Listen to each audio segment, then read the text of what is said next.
Государственной Думы Николаю Валуеву.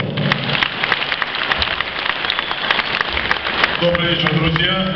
Добрый вечер, бойцы. Добрый вечер.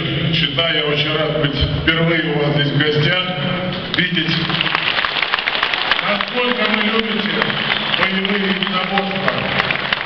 И состав, интернациональный состав сегодняшних пар говорит о том, насколько велик интерес к этому виду спорта, что он развивается динамично, что за ним будущее.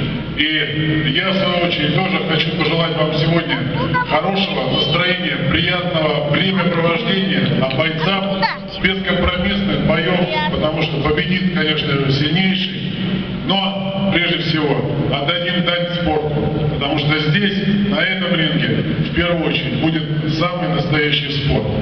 Интересный, бескомпромиссный, со своей техникой, но во многом интересный, с большим будущим. Вперед!